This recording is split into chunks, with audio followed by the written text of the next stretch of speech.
Yep. All right. Please, everyone give a round of applause to Angus MacRaild. Thank you very much. It's very nice to be here. It's always nice to do these events, and it's always a bit kind of discombobulating for me thinking that you're all in the future on the other side of the world drinking our products, which is very cool. So this is really a little tasting to introduce our new brand that we launched recently, Whiskyland. And I'll give you a bit of background to this. So really, Decadent Drinks, our bottling company, is 5 years old this year. We've been going for 5 years. And in that time, we've primarily done the Sponge, Whisky Sponge, as our sort of flagship brand. And I don't know how much you know about how Decadent Drinks started and began as a company, but we really started a little bit organically, kind of by accident. We started, me and my business partner Ian, doing some bottling as a little bit of a side series, bit of a hobby.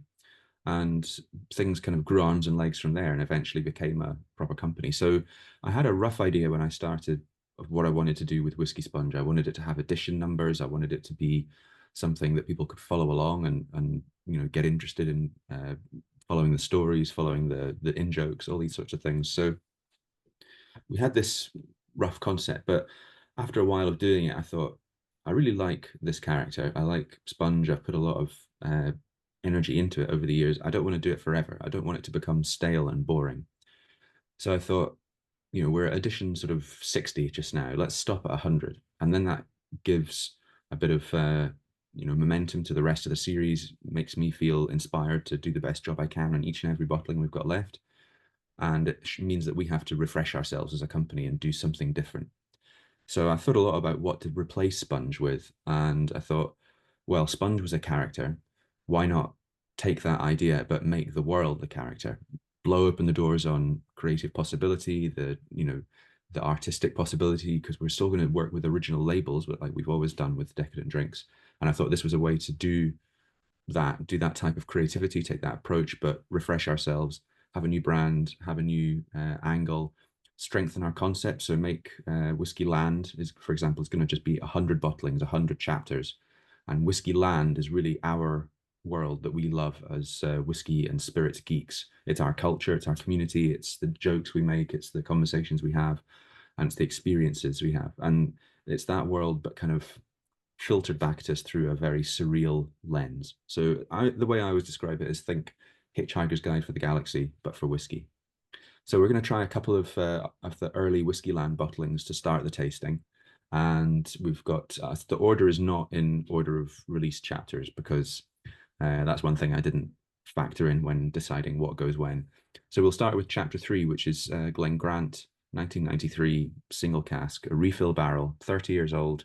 And this is just a very good example of the sort of whiskies which we're going to try and source and select for Whiskeyland. It's just going to be the very best things we can find. So it will tend to be older, more expensive single malts that will go into it as a series. And yeah, Glen Grant is one of my favorite whiskies, one of my favorite distilleries. It's a whiskey which has been good in slightly different ways, characteristics for most decades it's been in existence. In my experience, I've tasted Glen Grants going all the way back to like the early 1900s, and almost everything I've had has always been at least very good and some truly exceptional. And this one I think is a good modern example. It's lovely, classical, soft, fruity Speyside distillate, uh, left to mature for a really good length of time, 30 years, which seems to be a kind of magic number for whiskey in refill wood. And yeah, it's in a refill barrel. So light touch wood. It's something that has taken time. It's something that has evolved very subtly, very beautifully, very slowly into a classical Speyside mature malt whiskey. So lots of fruit, garden fruit, orchard fruit, and delicate sort of natural sweetness, and just a style that I really love. And also Glen Grant has always seemed to me to be a little bit fuller bodied for Speyside whiskies. So it's got a bit of waxiness, it's got a bit of backbone, and you still get in this whiskey, even at 30 years of age, you still get some of the underlying raw ingredients. You still get flavors and aromas and ideas that make you think about, barley and grist and yeast. So it's a very natural malt whiskey in that respect, which is always something I love. This is very much my style of whiskey. Angus, I had a question to kick things off. When you've done your Whiskey Sponge Glen Grants, they've always been some play on the old Glen Grant Yeah, labeling, but this one's a hummingbird that's sucking out of a bug a that's in the barrel shape of bug. a barrel. Yeah. Yeah. So I decided.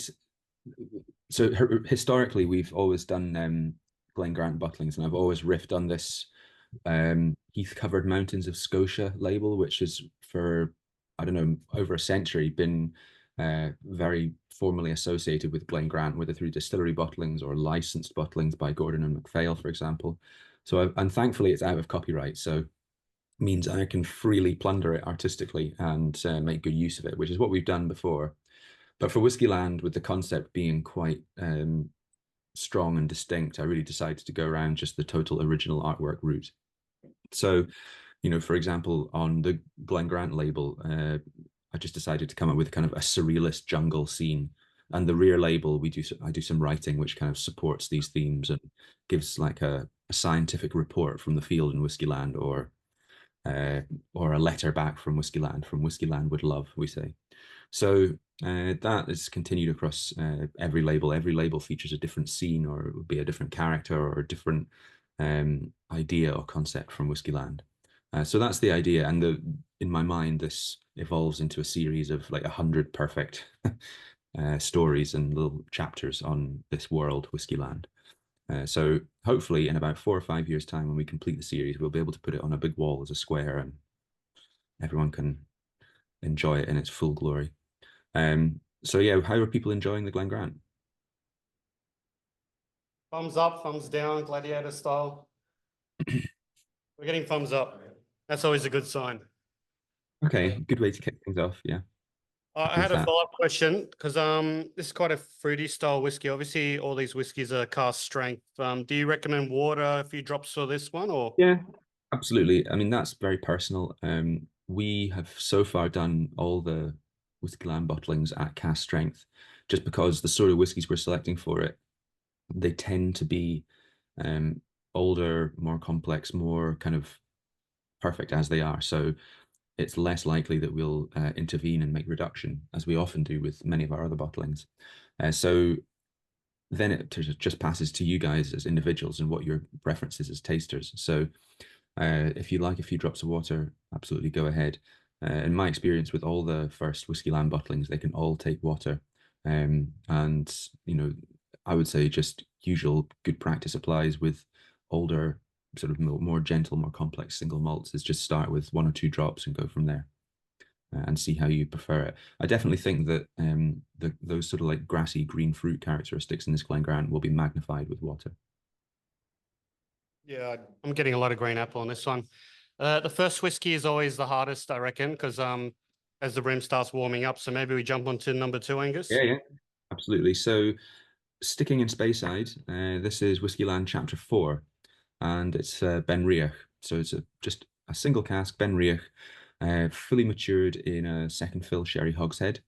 And we, again, another one we just bottled at cask strength. So 33 years old, and after that length of time, you had only 118 bottles left in the cask.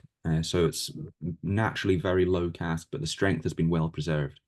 So again, this is like really kind of like perfect triumvirate of things I look for in older whiskies, which is a good natural cask strength. So in this instance, well above 50. Um, a lowish number of bottles, which means the whiskey's had a lot of exposure to air in the cask over a long time and become super concentrated. And a nice refill cask type. So I think this is really interesting cask because it's second fill sherry, and there's just a very delicate characteristic of sherry in this whiskey, but it is there, and it suits the Ben Riach quite rich, fruity character of the distillate very nicely. So again, this is another one which I would say sits more on the slightly fuller end of the Speyside spectrum. So it's a little bit fatter, a little bit richer, a little bit more mouth filling. I would say it's a slightly more powerful whiskey than the Glen Grant, but I think it's really a nice two-hander to try these side by side. Both beautiful older Speyside whiskies, in my view. I'm getting a lot of spicy fruit salad for me personally, but what's plain oak desert? I'm reading on the back here. Yeah, so I came up with this. So the sort of the artworks or the ideas, the concepts for each label are kind of inspired a little bit by the whiskies themselves to some extent. So because we tend to look for these sorts of whiskies where they've just been fully matured in a very sort of plain refill cask that has left a lot of the distillery character or the distillate character intact in an older whiskey. Uh, I came up with this idea of the plain oak desert, which is just um, so plain oak was a term that was pretty common in the whiskey industry and whiskey bottling back in the 60s and 50s. We'd see that often on the backs of old Gordon MacPhail bottlings, matured in plain oak. It was just code for refill. So whiskey casks that have been used multiple times and had become relatively neutral vessels for maturation. So I came up with a sort of surrealist concept of the plain oak desert where people go to kind of have transcendental experiences and out of body experiences. And so it just was riffing on that. You can read the rear label if you've got a bottle in the room and pass it around. You'll get the concept, I think.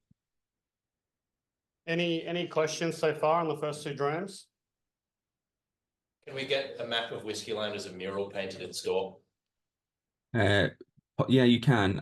I need to do a few more Whiskeylands because I think the problem with Whiskeyland is that it's like the Harry Potter stairs. It's ever shifting and never the same. So I'd be all for that. I'm envisaging like Middle Earth, that style with all the, yeah. Exactly. The trouble with Whiskeyland is that it can be Middle Earth or it can be like Neo Tokyo from Akira. It's got all sorts of cultural elements and touchstones in various places. We've got a new bottling coming out in December, which shows the Whiskeyland version of both Jerez and Campbelltown, and they're very, very close. That's all I'll say. You've got those travel maps where you scratch off each countries if you go. So I did have an idea once for a bottling, which was like a scratch card label, so that you had to buy the bottle and you could only find out what was in it if you scratched off the scratch card label. So we might try and do that with Whiskeyland at some point, and do it like a really, really rude and salacious artwork underneath the scratch plate. the whole room is nodding in unison. So, proof of concept's validated. Good. All right, excellent. I'll start work on that right away. Are we, So whiskey number 3? yeah, so this is our other series that we've recently launched. So when we came up with the concept for Whiskeyland and we started developing it, I also knew that we would need to, because we can't do everything in Whiskeyland if we're just doing 100 and it's just top end whiskies. We do other spirits as well. So with Whisky Sponge, it had lots of offshoots. You had Cognac Sponge, Armagnac Sponge, Rum Sponge. This was how we divided up our spirits into our kind of brand, if you like. So I knew that we had all that other stuff and we should need something to do with it. So again, in order to refresh and just take a different tact, I thought, right, let's build a series which is a home for all our spirits, all our whiskies that are under a certain price point. For me, I always tend to think of it as whiskies under £350 go into Decadent Drams, and whiskies over are Whiskeyland. And so I came up with this series, Decadent Drams, which was designed to be a very broad umbrella home for all our spirits and all our other whiskies. And the approach we take with the labels here is, instead of there being a kind of set brand identity, so Whiskeyland is quite concise and restricted, and you've got 100 bottlings and they're all going to be within the Whiskeyland template and design. With Decadent Drams, I wanted something really free where the character of each individual bottling that we did would inspire the artwork, and with the labels we would come up with a totally original label every time, including brand text and writing and everything, because I love that part of the process. I love design. I love even though I can't draw, I'm a terrible physical artist, so I rely on 2 very talented artists to help me realize these visually. But I love designing these labels and coming up with the concepts, and this idea of Decadent Drams being very open, very free, and very tied to the character of each product that we choose for the series was really appealing. So that's what Decadent Drams is, and the one you've got here is Loch Lomond. So this is a good example of the sort of things that Decadent Drinks does as a bottler. We took Loch Lomond 2009 refill hogshead and married it with an Inchmurrin. So it's a single malt also made at Loch Lomond Distillery, but a different style, different type of malt. And this was another cask of 2009 Inchmurrin, a first fill hogshead. So we took these 2 casks, mashed them together, married them for a couple of months, and bottled it as this 15-year-old Loch Lomond. The reason for doing this is that I like Loch Lomond a lot. It's got a nice, modern Loch Lomond has a nice oiliness of body. It's a good kind of charismatic, quite grassy, oily Highland malt whiskey. But Inchmurrin is a stunningly fruity Highland whiskey. So this is a really great modern whiskey, I think, and one that's unsung and underrated. Inchmurrin has this kind of tropicality, so very rich green fruit, tropical fruit character, very opulent, very luscious, and it has some of that body of Loch Lomond, but it's a bit lighter. So I thought, why not create a Loch Lomond where you mix a fifth sort of equal measure of both these different makes and try to get the best of both worlds. We do a lot of small batch bottlings at Decadent Drinks. We do a lot of multi-vintage bottlings and just playing around with taking 2 different or 3 different casks and combining them to make a whiskey that's better than the sum of its parts. So I'm always looking for ways to apply this practice. And I thought taking these 2 different makes from the same distillery to create a really interesting rounded whole that's a fusion of the 2 styles was really appealing to me. And I'm very pleased with how the resulting whiskey tastes. So this 15-year-old Loch Lomond Inchmurrin blend, still technically a single malt, it's all malt whiskey from one distillery. And after marrying, we reduced it to bottling strength by a couple of degrees. So the bottling strength is 53%, which is another little thing that we like to do. Targeted bottling strength helps to just knit together and provide integration and balance when you've done these small batch bottlings and brought multiple components together. A little bit of water in the mix helps everything to gel and to set together nicely. And also, I think 53% is a great bottling strength for drinking. So when you pour a dram, you've immediately got some of the benefits of reduction, but 53% also retains a lot of the power of cask strength. So you get a nice, robust, powerful whiskey that's had some of that beautiful fruitiness cracked out of it by a little bit of water as well. So I hope you enjoy this one. It's a little bit of a gear shift from the older Speysides to go to a mid-aged Highlander, but I think the richness and fruitiness of this whiskey helps carry it through and helps it stand up against those 2 older ones. I hope you agree. And also, I just think it's a really good indication of the sort of things we're going to be trying to do with Decadent Drams as a series going forward. So yeah, keen to hear what you think. Let me know if anyone's got any tasting notes to share. So Loch Lomond and Inchmurrin are kind of like Tobermory Lecheg in a sense. Yeah, kind of, yes. Except that with Loch Lomond, they've got even more makes. So they make Glen Douglas, they make Crofton Gia, they used to make Ros Du. They've also got a column still, which they put malted barley through. So they make peated grain whiskey from peated malt. And they've got all sorts in there. It's a proper space age Starship Enterprise still room that they have. So if you're ever able to go and visit, I would recommend it. It's a fascinating distillery to see. Historically, it's got a bit of a weird reputation.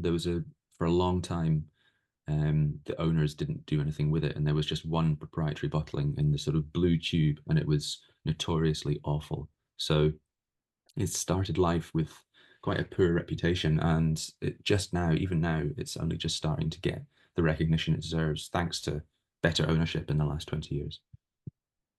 I was going to do a very quick poll. We'll get to the question in a second, just because we're about to jump into some Islers. So hands up, basically vote for your favorite of the first 3 whiskies. So anyone enjoying the Glen Grant a lot? All right, about 70% of the room. The Chapter Cool. 4 Ben Riach. Also 70% of them. So, Yeah. yeah, there's magic numbers in Whiskyland. And the last one we just had, the Loch Lomond. All right. 50%. I think everyone voted 3 times there, and I feel vindicated by that. Fresh from Scotland, Angus, I don't know if you can see on my screen. Yeah. I've just received a bunch of new, what are we calling them? Dramble Greeks outs. Dramble Geeks. Yeah. So as a quick question, first person to shout out, what was the name of the first brand that Angus released under Decadent Drinks? Oh, Whisky Sponge. There we go. Oh, sorry. My bad. I won't. Angus, do you want to ask the crowd a trivia question for the second one? a trivia question for the second one. Okay. What is the 4 times a year seasonal brand that Decadent Drinks also does? There we go. Done. Good. Thank Well you. done. Give that man a pin. Yeah, I'm not going to peg that one across the room. All right, we're now jumping into. Are we going to do a side by side of these Coelhos? Yeah, I think that's a good idea. I'll talk about them side by side, and everyone can nose them at their leisure. So we're doing whiskies number 4 and 5, guys. Okay, so these are 2 different examples of Caol Ila, and 2 very different examples. So it's a good fun head-to-head 2-parter. So the first one, dram number 4, is a little bit of a hark back to our previous series, Whisky Sponge. So this is Islay Sponge, which was a sort of side. Remember, I said Whisky Sponge is very sprawling with bottlings all over the place. So Islay Sponge is a side series we did, which was trying to find a whiskey from every single Islay distillery. Unfortunately, it's not complete. So the final one in the series is Caol Ila. It's the only part of the Sponge universe that I might consider keeping going. If we ever found like a cask of Lagavulin or Portellan or something, I would be very tempted to continue the Islay Sponge set. But this is Islay Sponge number 6. So Caol Ila, 13 years old. And it's actually a combination of, this is, as I alluded to before, this is another multi-vintage small batch bottling we did. So this was a 2010 sherry hogshead of Caol Ila mixed with a 2009 refill sherry hogshead of Caol Ila. And again, this is where we dumped both these casks together and let them marry, put them back into the same 2 casks to continue maturing. And we bottled about half the mix as this release, and another one where we bottled with a slight amount of reduction. So we reduced this again to 53%. So in some ways, this is quite an interesting example of exactly the same physical practice of preparing a bottling that we did with the dram number 3, the Loch Lomond and Inchmurrin mix, except we've done it now with Caol Ila, so a heavily peated malt. But other than that, very same practice to create a kind of rounded small batch profile. So this is sort of youngish teenage Caol Ila with a reasonable amount of sherry influence, but not over the top. And I think that that's the key here, is that you get a nice sort of sherry with refill combination. So that is quite good at balancing with the Caol Ila peat and the medicine.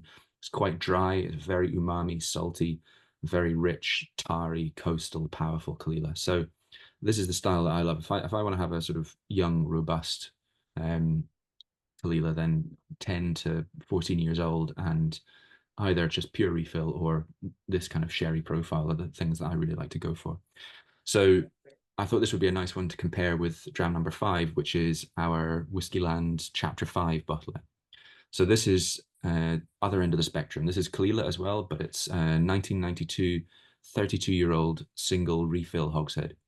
So it's just a pure refill maturation. Again, going back to things like the Glengrant, the Benriach, long aged, a really nice age for Caol Ila. Caol Ila distillate seems to just be unstoppable as it ages. And what I loved about this is just super fresh, super rounded, but you still get characteristics of age where the smoke starts to break down into things like smoked teas, herbs. You have these beautiful coastal elements, but you also have this quite rich, opulent peat smoke character, which is almost like where the peat gains texture and becomes really complex, goes into all sorts of subtle medicinal tertiary areas, as it's at that age. So I love it, and I think it's a great contrast to the Islay Sponge Caol Ila. And you see the different forces at play. So sherry, pure refill, relative youth, relative age, and the Caol Ila Whiskyland is just cask strength, same as the others. So I mean, I love both of these whiskies, so I'm pretty pleased that you guys are able to do them side by side. The Islay Sponge reminds me if Caol Ila and Mortlock had a baby, basically. Yeah, I can see that. There's definitely a meatiness about it, like game meats and Serrano ham. We've got a question at the back there, Jimmy.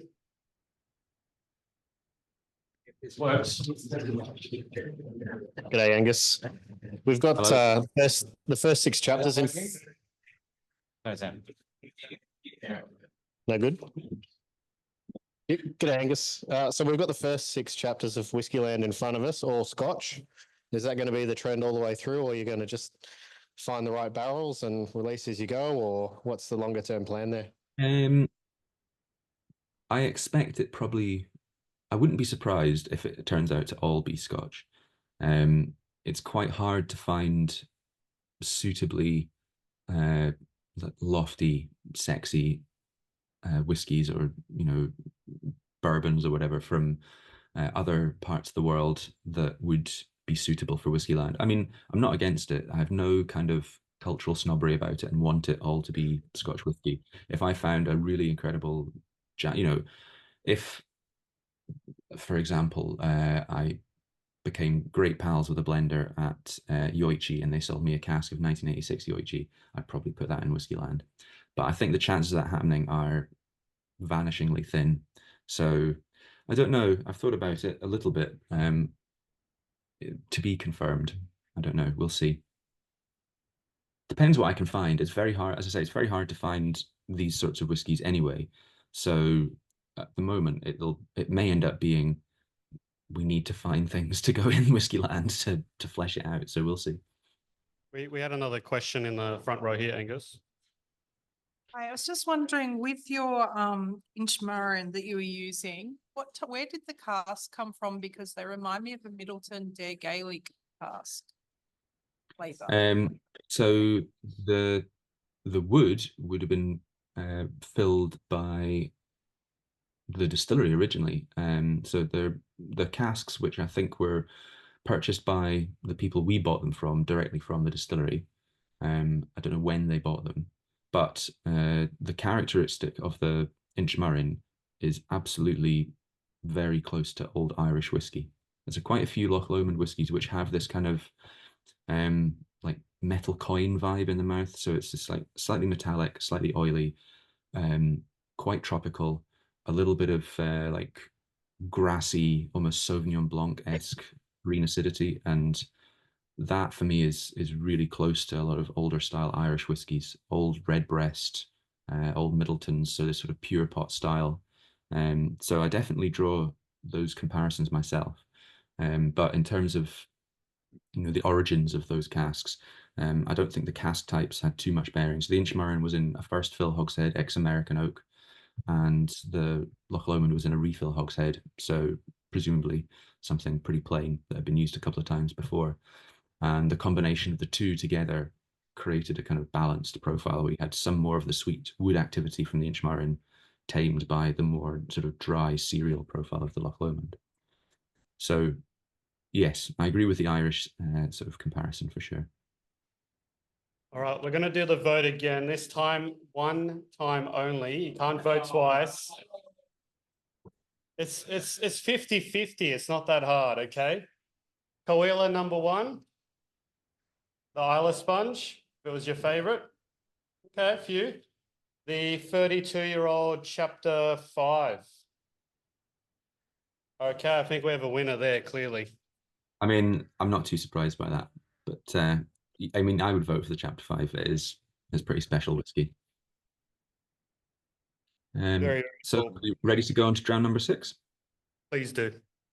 Okay, so sticking with Isla on Whiskyland, this is it's Bowmore, 1985 Bowmore, 38 years old, matured in a refill barrel. I don't know how many of you have had 1980s Bowmore before. It has a pretty serious reputation, and not in a good way. So a lot of Bowmores from the 80s were very, very soapy and full of lavender and violets, and in an excessive way, which people didn't like. And there's been many speculative comments about why that is over the years. But this example here, I think, is a very good example of that style. It has, this is why we put on the label, a big violet blooming from a cask. It has a clear aroma of violets, but within that, it's, I think, well integrated, and you get peat smoke and you get a fruitiness, which is something which a lot of Islay whiskies used to display and used to possess, going back, the 70s, 60s. so this to me is a bit of an old style Islay whiskey, and I actually think it's a very beautiful dram. I really fell in love with this cask when I tried it. It's very different. So if you're not used to this profile of whiskey, this could be quite a sort of revelation. But to me, there's a gracefulness about it. There's a real elegance. The peat smoke is almost wispy and delicate and fragile. And the way the fruit character is integrated and the floral characteristics are sort of integrated, it's a characteristic of Islay whiskey which doesn't really exist anymore. So it's a sort of historic style, and you know, to be able to try that kind of profile at 38 years, which is getting on for being quite old now, I think is really interesting. And what I love about this whiskey is that despite it being 38 years old and despite the cask strength being pretty low, just down below 45%, there's still a lot of freshness and vigor in this whiskey, and it still feels, you know, beautiful, elegant, rounded, long in the mouth. It's not a whiskey which feels fragile or feels like it's flagging. It's a whiskey which has delicacy, has nuance, and is, you know, subtle and complex, but still carries that sense of Islay, that coastal freshness, that evocative character. So yeah, old style Islay whiskey, but more from the 80s, which is actually good. There's a lot of strange and unusual stuff going on here. Angus, I was going to ask, why'd you call it flower more? And while Angus is talking, think of your best pun that uses the word more in it, please, or bow more, because that's another picture. We have a practice at Decadent Drinks where if we're not allowed to name the distillery, we will, through either inventing our own name for the whiskey or very heavily hinting in our artwork designs, make it pretty clear what it is. So it's just because of those very distinctive violet notes in the whiskey that I thought, well, flowers, let's just call it flower more. And because it's a sort of floral, delicate, pretty whiskey, which is a bit kind of fragile and soft. And I thought, well, flowers are a bit like that. Let's just call it flower more. And much in the same way that with Clynelish, when we're not allowed to name it, we call it Candle Kitty, because it's basically waxy candles and cats. That's Clynelish. So, and then for Caperdonach, which was Glen Grant's sibling distillery, which is now closed, we've been buying a few of them where we're not allowed to name them. So I called them Gone Grant instead of, yeah, Glen Grant. So just completely silly, nerdy reference jokes are my way of doing codes for distilleries. SMWS does numbers, we do silly names, and I think that that seems to work well for us, and fits in with the Decadent Drinks house style. We'll get the mic for you. We got another question for you. Why did you bottle the two Bamors so close together? Like, why not wait 2 more years for it to turn 40, or was the ABV dropping? I'm just like, why have two so close together in a new series? So they're very different examples of Bamor, as you'll find when we try them, and so that made me think, well, I knew different ages, different styles, different eras. I'm not too concerned about doing them too close together. There's a few things behind it. One, yes, you're right. The Bamor 38-year-old one we're trying now, I was trying it and thinking, you know, could we leave this to get to 40? Maybe, but I was thinking we'd just be doing that for the sake of a number. And the ABV is, you know, just dropped below 45%. And I think the whiskey's really good now. So, you know, why wait? Just go ahead and do it. And sometimes, and the other reason as well is that we don't often have the luxury of being able to space things out exactly as we would like. Sometimes for all sorts of reasons, things just have to go in a slot where they have to go. Part of it is also things which have yet to be bottled for Whiskyland, which I wanted to be in certain positions or distributed across certain months of our bottling plan, which are coming out. So like, for instance, our bottling plan is identified through to end of March. And there's a few bits and pieces in there that I wanted very specifically to be then rather than now. And also with Whiskyland, it being just a, you know, a high-end series, I think it can accommodate, you know, a whiskey, even if it's similar to the previous one, just do it because it's good. And it, you know, if it's a whiskey which is great, we want to bottle it, it needs to be out. Don't worry too much about, you know, if it's similar to recent releases. Yeah, and at the end of the day, it is top end stuff, so I don't have too many options for other things to go in the series. So sometimes you just have to make a call. All those different reasons are an answer to your question, I hope. We got another question. Quick question. What percentage of the liquid was left in the barrel after 38 years? Well, it's actually quite a reasonable amount. I think we got about 240 bottles out of this cask, which is very good for a barrel. So it would suggest that it's been in quite a typical kind of Islay environment for most of its maturation life, where you've got quite good humidity, so you'll lose alcohol, but retain you'll retain quite a lot of volume in the cask relative to age. So yeah, a good chunk of this originally would have been about 200 liters, 210, 220 bulk liters in the cask, and we were down with 242 bottles. So could probably work out, someone who's actually good at maths, which is not me, could work that the proportion left over after that time. Thank you, Angus. We might jump on to whiskey number 7, which is the chapter 2 Bowmore. Yeah, so going from that 80s style to what I would class as like a really good example of a modern style Bowmore. This should be really interesting if you've never done this before, you never tried the two different eras side by side. I think there's a shared DNA. I think you can absolutely spot similarities, but there are also distinct differences. So you're going from something that is, you know, floral, delicate, intricate, soft, to something which is more powerful. Yes. So it's 20 years old. It's a 2004, and it's a first fill hogshead. So fully matured first fill hogshead. So you've got quite a bit of wood character, and so it's a sweeter, but also more powerful, more peaty, and I would say very fruity style, but in a very pure sort of green tropical fruit character way, which is very classical Bowmore. Going back even further, the 60s when Bowmore was sort of closer to what this is you're trying now. And I wanted to pick this one because this was a good example to go alongside our first release, the Springbank 98, which we'll get to after this. This was a good contrast with the Springbank, which was kind of like super top end, very impressive, expensive. And this was something that was to indicate kind of the starting point for Whiskyland in terms of price and age and character. And I thought the quality was just excellent on this cask, so it felt very obvious for me to pick it for Whiskyland. So this is the one where those of you that got a pin badge, the Dramble geeks are natural wildlife that I dreamed up for Whiskyland. So just kind of slightly overweight whiskey nerds carrying heavy auction shopping, flapping around, pollinating and tasting glass flowers. So it's just a good glimpse into the weird things that go on in my brain. But this was so this was the concept for chapter 2, and I hope you like it. I hope it's a revealing and instructive and fun thing to do, to try these two very different Bowmore side by side. On that occasion, hands up again, 50-50 choice for the first Bowmore that we had. Okay. About 50% of the room. Hands up if you prefer the second Bowmore. That's not everyone. No. Most people. Someone walked out of the room.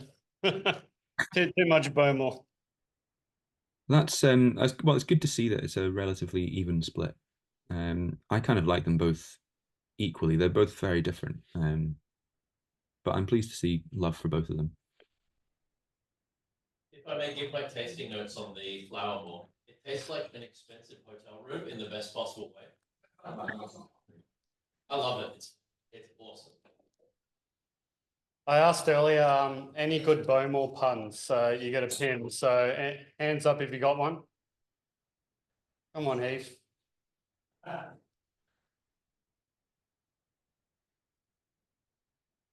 All right. Complete. Ben, come on, Ben. You had a Bowmore pun. You got to do it. There we go. Well done. All right. No more puns. All right. Take a bow.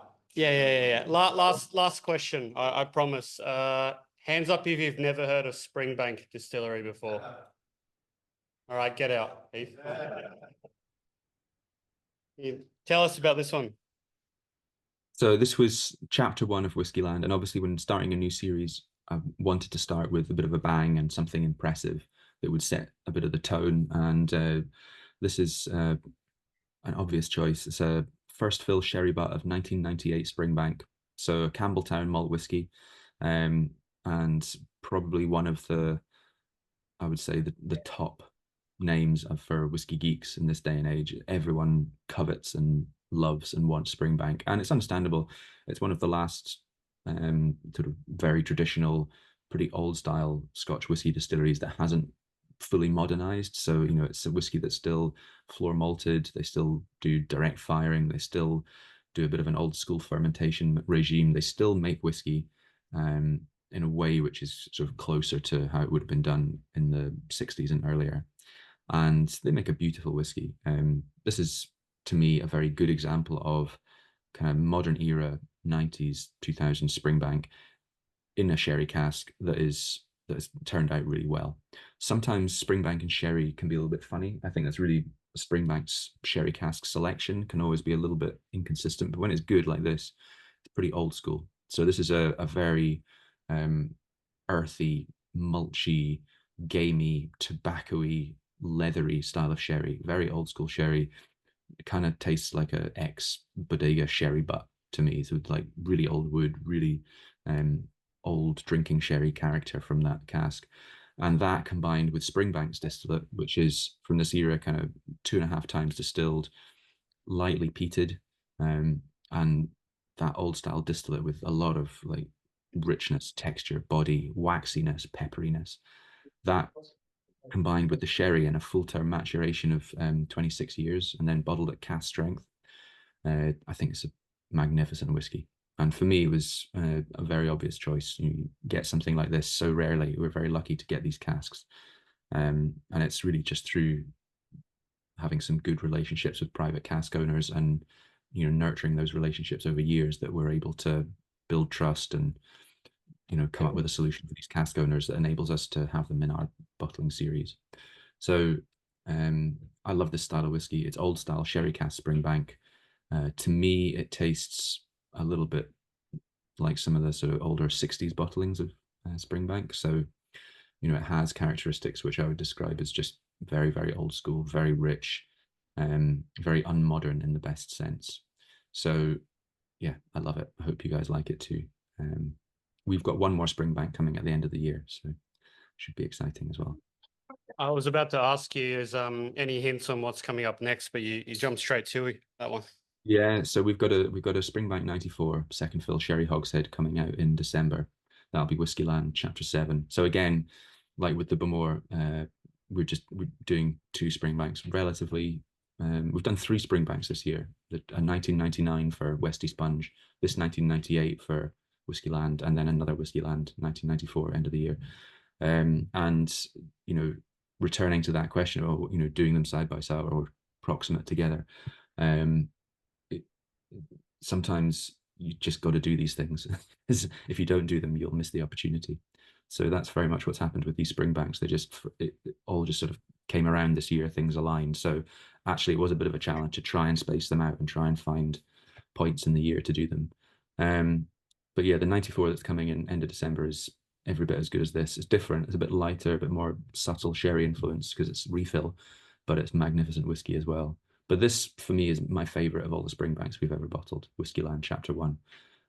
It's the third in this series of very dark, older sherry butts. In 96, we did as a Whisky Sponge special edition. 99 did this year as WhiskySponge.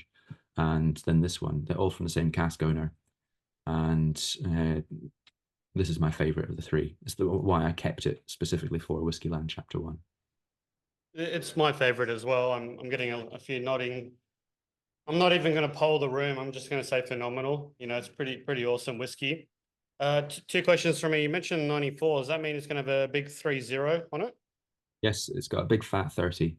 And we've managed to put it out at roughly the same price. I think it's £20 more expensive per bottle than this one, the Whiskyland, which I think is a reasonable achievement in this day and age where most of these bottlings, most of those casks that go to other bottlers now are comfortably over 4 figures, and I'm really working hard to try and keep ours below that horrible threshold. We got a question from the audience as well. Sorry, like day yesterday, I'm dying. Where's the mic? Oh, yeah, there it is. Hey, mate. Well, two questions. The first one is, before you were talking about when you look at a barrel and you look for some, I think this is right, you look for like a reduction in volume over time because it concentrates the flavor. I was wondering if you're looking for like loss of water or loss of alcohol, or is it just a reduction in volume and you're looking at the final ABV, anything like that? And then the second question was whether you have kind of like a dream bottling that you would love to do at one point, you know, like a 40-year-old Macallan or a 2-year-old Brook Laddie or something like that. I don't know, just keen to know what you dream about. So with the first question, looking at casks, it's not a hard and fast rule. By and large, I'm looking for the signs for me that are usually a strong indicator something's going to be pretty awesome and have that quite concentrated profile, as if the bulk volume of the cask is reduced quite a bit, but the ABV is maintained at a good strength above 50%. It doesn't need to be a situation where the ABV has clearly gone up from original filling strength, although that does occasionally happen. And we bottled a Legic 2001, which was like 64% ABV after 20 years and only 64 bottles in the cask. That's an example where that happened, and the whiskey was absolutely incredible. But most of the time, as long as the ABV is above 50% and the overall volume of the cask has gone down reasonably low, just like with our Benriach 1991, then that's usually, to me, an indication that you're going to get quite an interesting, intense, concentrated character in the spirit, which is always a style, as long as the wood influence itself, the extractive influence of the cask hasn't gone too extreme and turned the whiskey like really tannic and drying and woody and bitter. And in those instances, we wouldn't bottle something.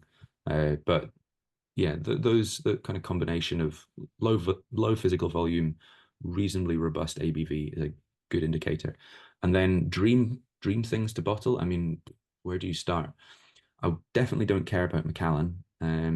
I would love to bottle something like an Oban or a Talisker. We've got this brand Old Orkney, which we do as well. It's one of our sort of kind of 4 ongoing bottling series, and it's a home obviously for Highland Parks, you know, and most of the times they're not named, but everyone knows it's Highland Park. But I would dream to do like an Old Orkney bottling of Scapa, for example, or to do a series of islands and do Old Orkney, Old Isla, Old Skye, Old Mull, and find suitable whiskies to go with them. I would love that. But these things are kind of impossible. Lagavulin would be another one, would be amazing to do that. Yeah, and I suppose I'm talking realistically. I would also love to find a cask of like 1950s malt mill, but I just think I probably shouldn't hold my breath on that one. We've got another question for you. Would you ever consider doing decadent grains? We've done one grain. We've bottled 50-year-old vatted grain, which was really nice old grain whiskey, and I think we're probably going to do another cask of that same parcel. There's it's 1972 blended grain, so it's grain from different distilleries, but blended as spirit, I believe, and then just matured in these nice old refill casks. It's lovely whiskey. I'm broadly quite specific with grain whiskies. You know, for me, I'm a distillate nerd, and I love the reason I love malt whiskey is partly the texture of it, the body of it. You know, the fact that it's been through a sort of relatively short and not too aggressive distillation regime in pot stills makes it beautiful, textural, oily, fruity, complex spirit that matures beautifully. Grain whiskey is very, very thin, very, very light, and there's grains that buck that trend. Absolutely, I referenced Loch Lomond earlier, when you know some of their grains through their shorter column, just using malt or peated malt, make beautiful spirits, beautiful whiskies. But traditionally, things like North British as a spirit, to me, these whisk spirits need 40+ years in cask to become interesting. I think they're tricky when young. So yes, there's an element of personal preference and probably plain old snobbishness on my part. But I'm absolutely not against bottling grains. I'm just very picky. So I probably wouldn't do decadent grains. If I do the grain 72, that'll just be out probably as a Decadent Drams bottling next year.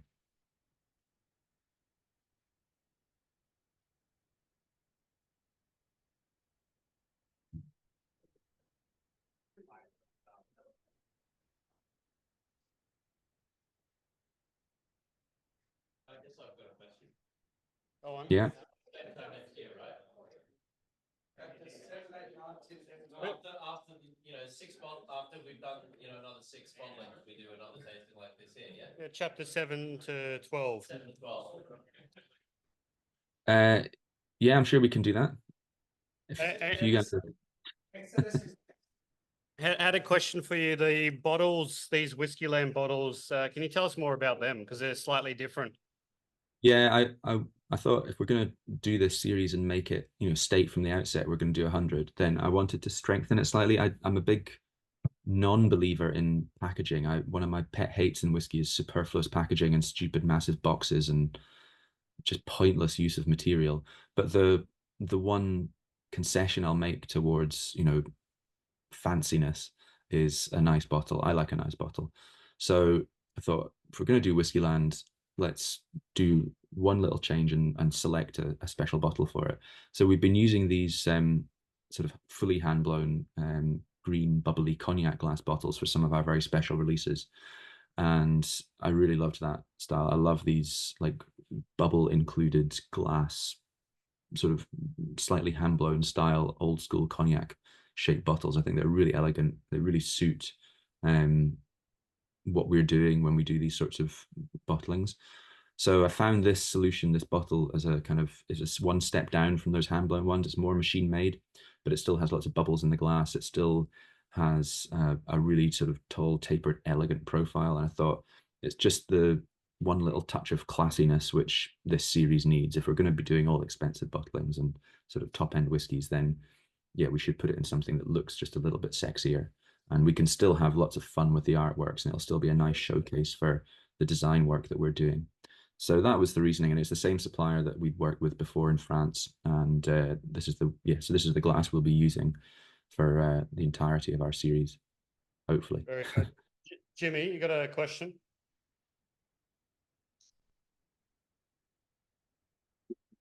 Oh, hey, so you mentioned with the Bemore, the Whiskyland #2 that you wanted to release it to establish what the floor was on the Whiskyland series. Is there like a ceiling before you would consider adding another level? Like, do you have a sense of like, this is the tippy top that we would ever go in terms of price? Like, is there a level, or does it just go forever? It goes forever, I think, because, well, okay, we're really getting into hypotheticals here. So thinking about the casks I know of that exist in Scotland, we would never get access to the sort of the casks where you'd need to start considering £5,000 a bottle, for example. I mean, like for example, there's a company I know that has casks of 1971 Bemore butts, Fino sherry butts of 1971 Bemore. Now, that's amazing whiskey. I've tried one or two of them and they're fantastic. But the company don't want to sell them because they don't really know what to sell them for or what to do with them. And they've got this asset, this thing sitting there that they don't have an idea or confidence to know what to do with it. So if they said to me, Angus, do you want to do this bottling? What price should I charge for a 50-year-old, 52-year-old Bemore? I don't know. I don't know the answer to that. What could I sell it for? I could probably put it out as a Whiskyland bottling for £3,000 a bottle, £5,000 a bottle, and probably sell it. But it's a huge amount of risk and uncertainty in today's market. And so there comes a point where I just say, no, I don't have the confidence to do that whiskey at that price. A good example, I just got offered a 52-year-old Bet Nevis for £1,200 a bottle in cask. I could do that as a Whiskyland bottling, but I don't have confidence that I'll be able to sell it for what I need to sell it for, which would be like £3,000 a bottle. I mean, would you guys buy a 52-year-old Ben Nevis £3,000 a bottle? Probably not. It's a lot of money for most people. So it gets to a point where it just becomes a bit academic and theoretical. Whiskyland is designed to be able to hold the best whiskies we can source. If that changes, then I don't know, we could look at doing something crazily special above Whiskyland, but I'm not really interested in being in the business of just selling 5-figure or 4-figure bottles. I like to try and put things out where there's at least some realistic retainment of the possibility of things being drunk and consumed and enjoyed, because that's what they are, they're drinks. Thank you. We had another question in the front row here. Jimmy, Mike. Sorry, just talking up the Loch Lomond. So it leads on from that same question. Most of these whiskies are shelf price in the $1,400 here, way out of the average whiskey person's price range. I mean, are you planning to release Whiskyland in the $400-500 range, or is that really not part of the brand? The pricing is not really part of the it's just the pricing is just a sort of unfortunate reality of what's happened to the whiskey market over recent years. So Whiskyland will probably start around about £350 a bottle, and they'll probably stay there because the brand is kind of driven by the nature of the products we know we can source. So we know that we're probably over the next 5 years going to be able to source around about enough casks of whiskey that are suitably special to populate that brand and make it complete. Those sorts of whiskies tend to cost the prices you're talking about. I don't want them to, but unfortunately that's what's happened to the whiskey market, and we have to deal with the world as it is, not as we wish it would be. So that was partly why I divided the brands up and structured them the way we've done. So we've got Whiskyland, and it's just kind of like, yes, it's going to be expensive because it just has to be if we want to bottle these whiskies, which we still want to do. We still want to work with and bottle these whiskies, and there is a market for them. But that was also why we chose Decadent Drams to be kind of very free and playful. And that's where things like the Loch Lomond are, where we put that out at £95 on the shelf in the UK, which I think is a pretty good price in this day and age for that whiskey, that age, that character, named distillery. To me, it's everything that independent bottling is about. So we try to balance having the expensive stuff by also having a reasonable selection of sub £100, more accessibly priced offerings as well. I would say that in this day and age, it's almost harder to put out really good product at that kind of price point below £100 a bottle, and still work with the character and quality of those whiskies that that I like, that I would want to put out, that I would want to bottle, that interest me as a drinker and as a bottler. And like anyone can go out and buy a cask of old whiskey and overpay for it and have something very expensive, but to find things at a reasonable price with a quality still high, that's quite a challenge. And I could put out loads and loads of cheap whiskies. I could go and source something tomorrow and put out a £50 bottle of whiskey, which would be fine, be perfectly okay whiskey, but it would be very boring, and it wouldn't stand out, and it wouldn't have the level of quality or character or interest which I want our products to have. So that's why I'm quite careful, quite selective, and don't do maybe as many sort of cheap or cheaper priced releases than some of our competitors. But it's part of the strategy, it's part of the intent of Decadent Drinks, is that we want to just deal with and bottle amazing quality spirits. I don't know, that was a very long-winded answer. I hope I answered your question. Sorry. Two more factors come in. Obviously, we're way on the other side of the world. So we bring in monthly releases with Decadent Drinks rather than put it on a ship and wait 4-6 months sometimes to get the whiskey here. So getting us closely to the Scotland releases is important. Our twice yearly excise increases in Australia is also like, we do our best to absorb it as much as possible. But at the end of the day, that, lobby your federal government MP and let them know this is hurting you, because, the prices have changed dramatically in the last 5 years, and it's just a joke now, to be honest. How it's going.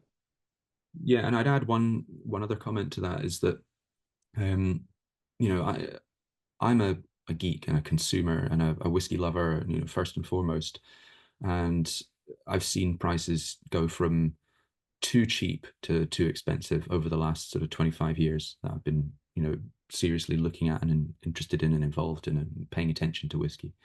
And I can tell you that having been on that side as a customer, a consumer, seeing that process, getting frustrated by it, it's even worse when you're in the industry. So people like Oliver and the guys at Whiskey List as importers and retailers, and people like myself as bottlers, and people that also make whiskey at distilleries and things.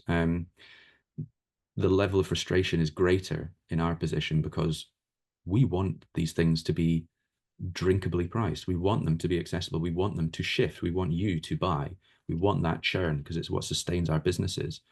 The people that are retailers, importers, people in bars, bottlers are the ones that are kind of in the middle and always get stuck by the sort of bullshit pricing coming from people that actually control inventory, control stocks on one hand, and then the frustration of our consumers, understandably, and then the third-party external factors like cask investment phenomena, which has, caused huge problems and is responsible for a lot of stupid pricing.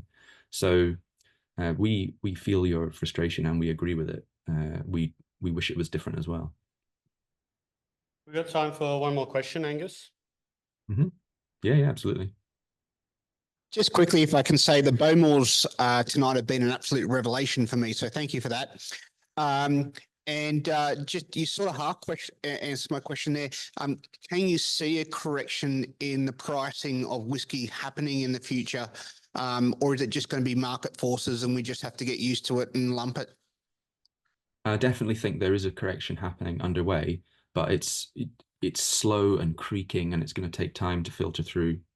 And I think that it's really important to make the distinction between that whiskey is not just one big bubble. It's many bubbles. It's a froth, if you like. And so people talked about, crashes, or I don't think there's anything sweeping or generalizing happening. I think there's just a slow, awkward, creaking correction happening.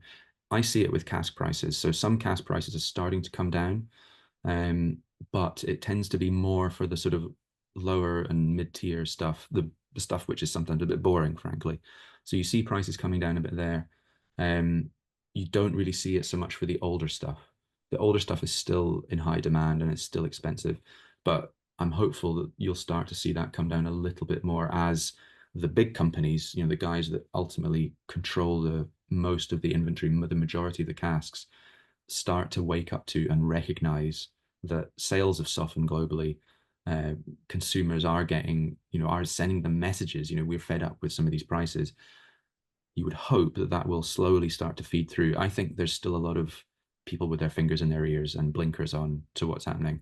And there's signs of that starting to shift.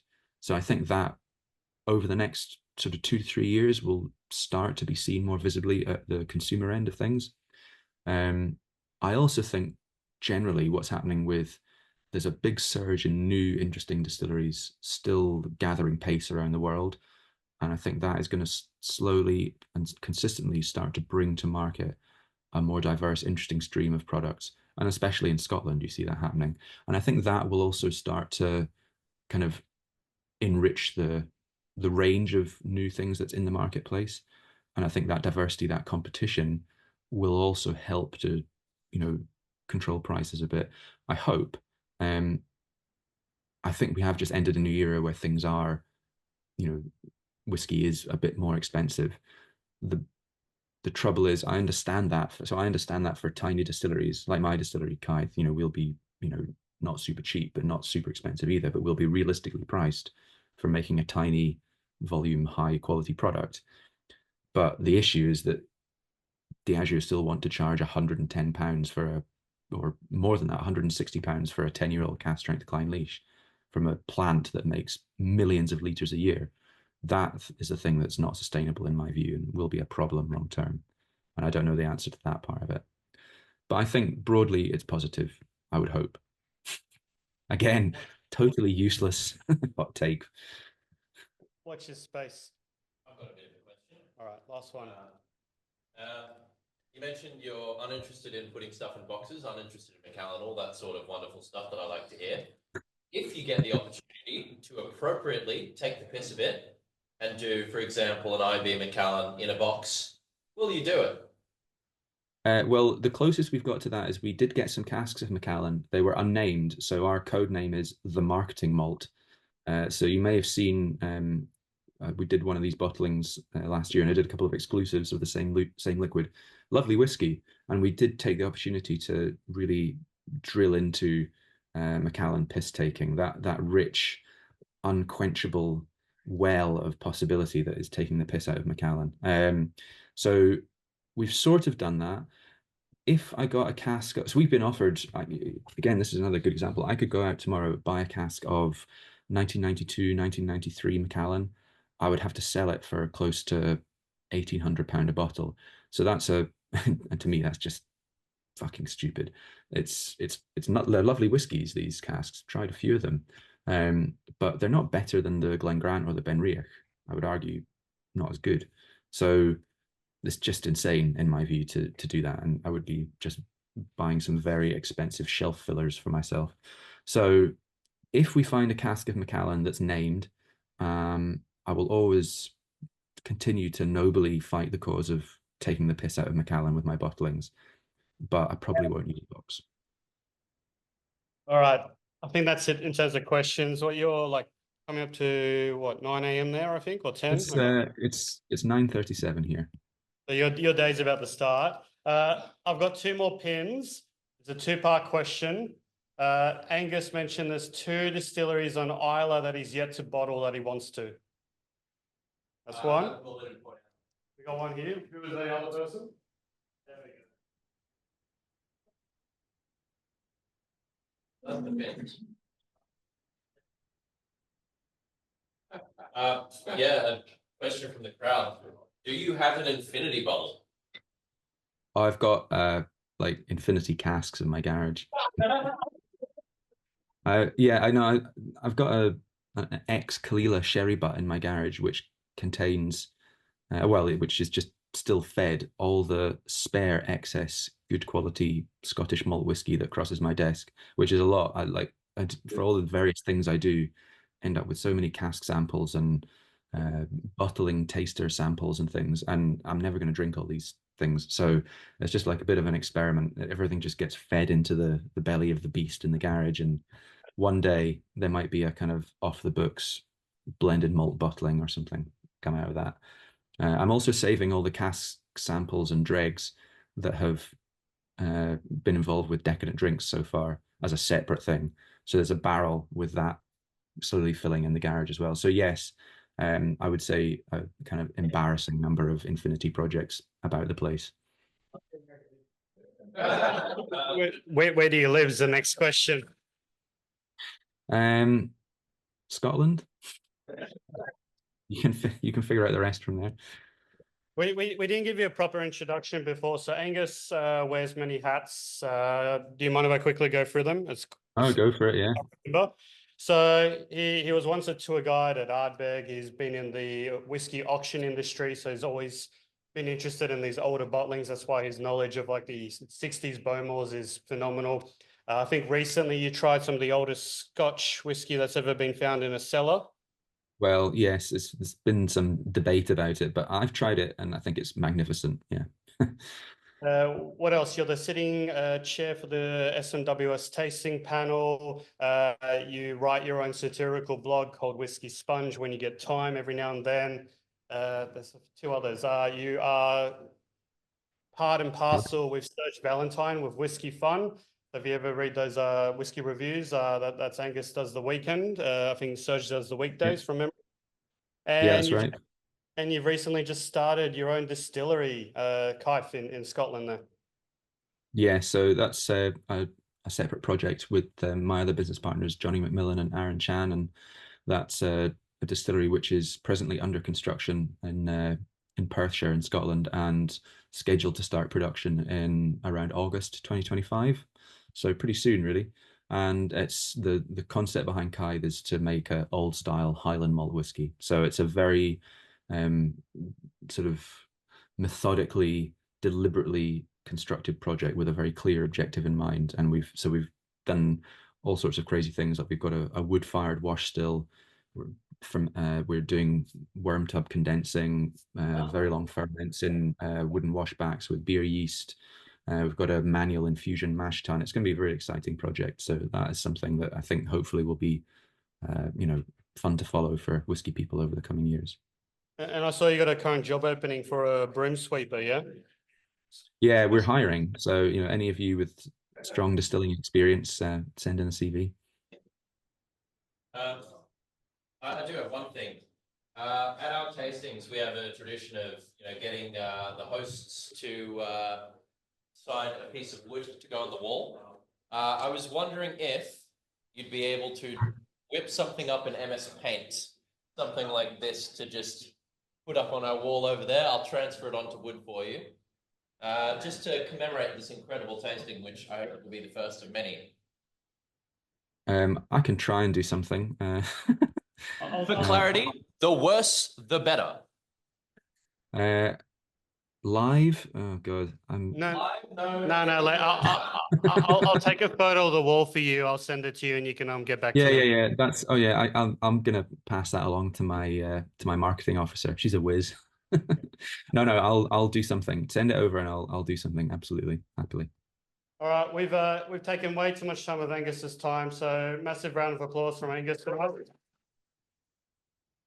Thank you. Well, thanks very much for having me. I really appreciate it. It's been it's always humbling to see like literally a room full of people on the other side of the world enjoying whiskies which we've put out. So that's really nice to see. So thank you for your support, and I hope you continue to enjoy our products. All right, I'll bid you farewell. I'll chat to you later, Angus. But thank you once again, and massive thank you to Tom at the Oak Barrel for hosting us as well. You're very welcome. Thank you, everyone. See you next time. Thanks, Angus.